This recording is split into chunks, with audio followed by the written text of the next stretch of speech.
சிம்ம ராசி நபர்களுக்கு 2025 மார்ச் மாதத்திற்கு உண்டான மாத ராசி பலன். சிம்ம ராசி நபர்களை பொறுத்தவரை மார்ச் மாசத்துல ஒரு ஃபர்ஸ்ட் 10 days ராசிநாதன் சூரியன் சனி கூடையும் ராகு கூடையும் சம்பந்தப்படக்கூடிய ஒரு சூழ்நிலை. அதற்கு அடுத்த நிலைமையாக ராசிக்கு 8ஆம் இடத்திலேயே மேக்சிமம் இந்த மாசத்துல கிரக நிலைகள் புதன் சுக்கரன் அப்படிங்கிற மாதிரி எல்லா காம்பினேஷனுமே ராசிக்கு 8. இது மற்ற கிரகங்கள் 8ல ஓகே, ராசிநாதனுமே 8 தான்.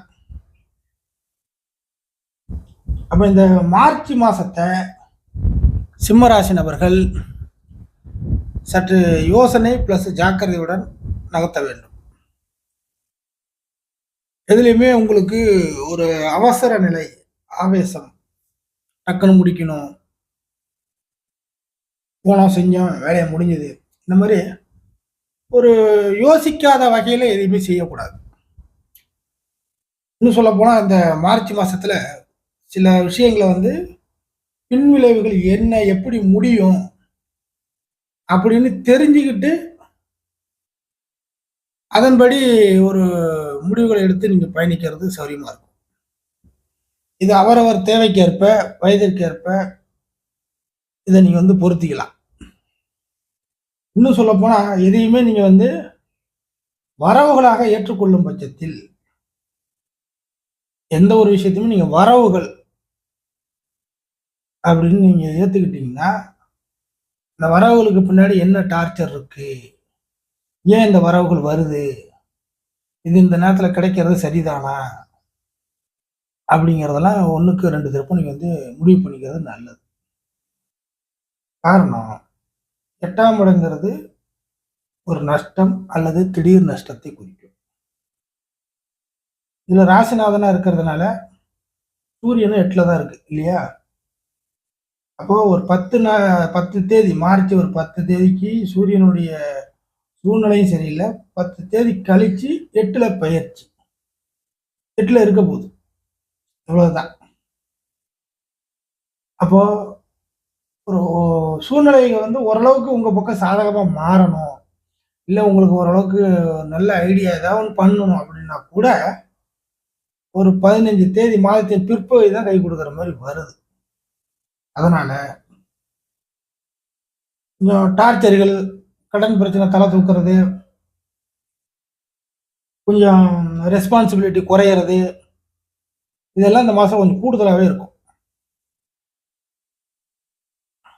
ஸோ இந்த விஷயத்துக்காக அவசர முடிவுகளை எடுத்துடக்கூடாது, புரியுதுங்களா? இன்னும் சொல்ல போனால் சிம்மராசி பிளஸ் ரெஸ்பான்சிபிலிட்டி சேர்ந்தே பிறந்தது தான் நீங்க. அப்படி இருக்கிறப்போ வேலை செய்கிற இடத்துலையோ குடும்பத்திலேயோ எந்த ஒரு விஷயமாக இருந்தாலும் ரெஸ்பான்சிபிலிட்டி மரியாதை குறைவு கொஞ்சம் வருது, சந்திக்க வேண்டியதா இருக்கு இந்த மாசத்துல அப்படின்ற மாதிரி இருந்துச்சுன்னா டக்குன்னு எந்த ஒரு விஷயத்தையும் முடிவுக்கு கொண்டு வந்துடாதீங்க, புரியுதுங்களா? காரணம் என்னன்னா அஷ்டம இந்த மாசத்துல இருந்து ஆரம்பிக்க போகுது, கன்ஃபார்மா அஷ்டம ஆரம்பிக்க போகுது.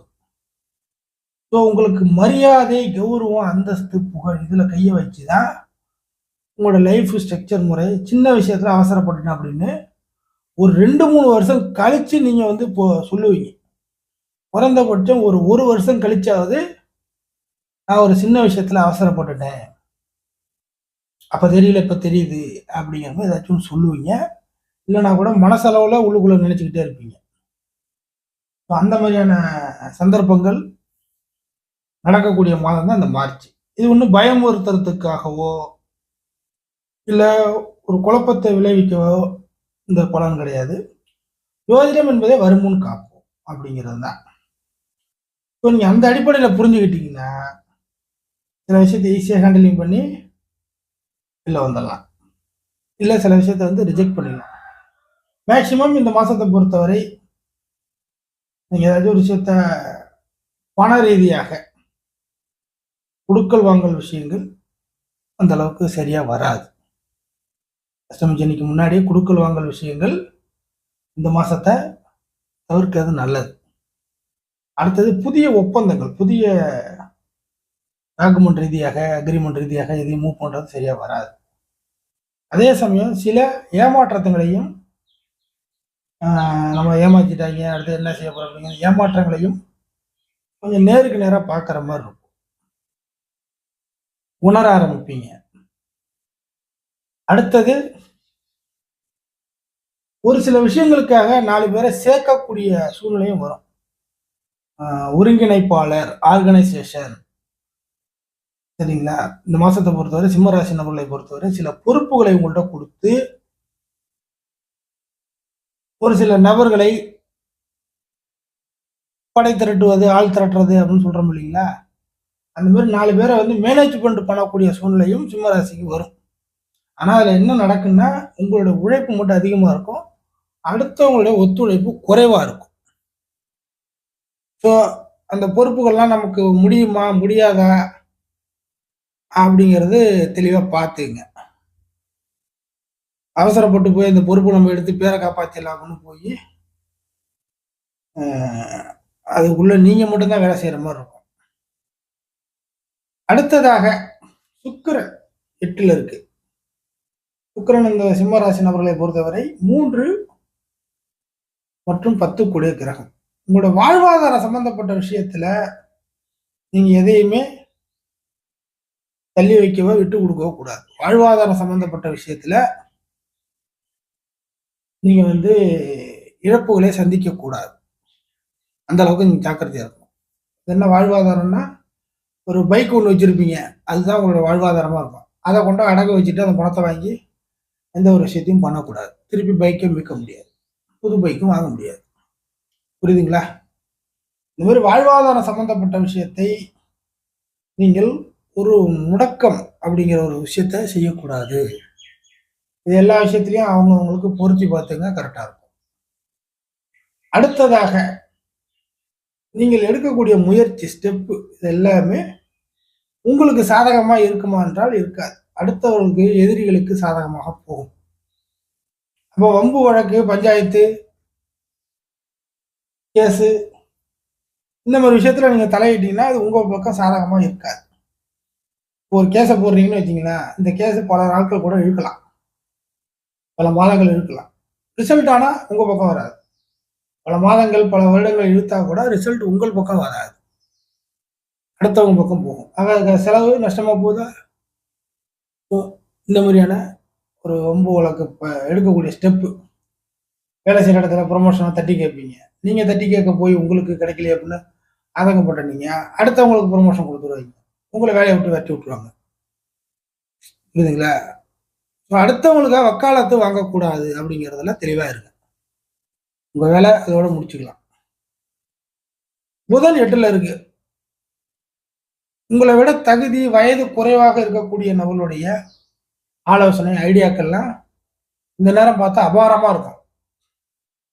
உங்கள் வயதிற்கு குறைவாகவோ, இல்ல சக வயதோ, இல்ல உங்களுடைய எக்ஸ்பீரியன்ஸ் கம்மியாக இருக்கக்கூடிய நபரோ, இவர்களெல்லாம் இந்த உங்களுடைய கஷ்டத்துக்கு ஏதாச்சும் ஒரு மத்தியில ஏதாச்சும் சில ஐடியாக்கள குடுக்குறாங்கன்னா, அந்த ஐடியாக்கள்லாம் பயங்கரமா இருக்கும். பில்டப் ஓவரா இருக்கும்.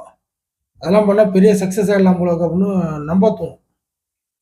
புதன் நீசமா இருக்கு, வக்கரமா வேற ஆகப்போகுது. அப்போ என்ன ஆகும்னாக்கா, அது வந்து ஒரு 10 பைசா கூட பிரயோஜனமற்ற ஐடியாவா இருக்கும். அதன நம்பி உங்களுடைய சக்தியை இழக்கக்கூடாது. புரியுதுங்களா? இப்ப இந்த ஒரு மாசம் மார்ச் வந்து கொஞ்சம் டஃப்.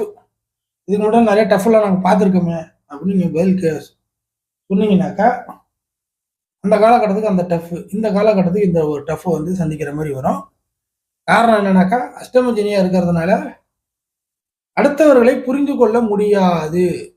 100% பிறரை புரிந்து கொள்ள முடியாத வகையில் நடந்து கொள்வார்கள்.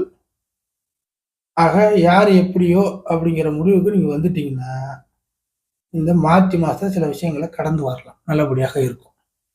அடுத்து வரக்கூடிய அஷ்டம சனியோடைய பலன்கள் என்ன அப்படிங்கிறத வீடியோல நம்ம சேனல்ல வீடியோவா அப்லோட் பண்ணியிருக்கிறேன்.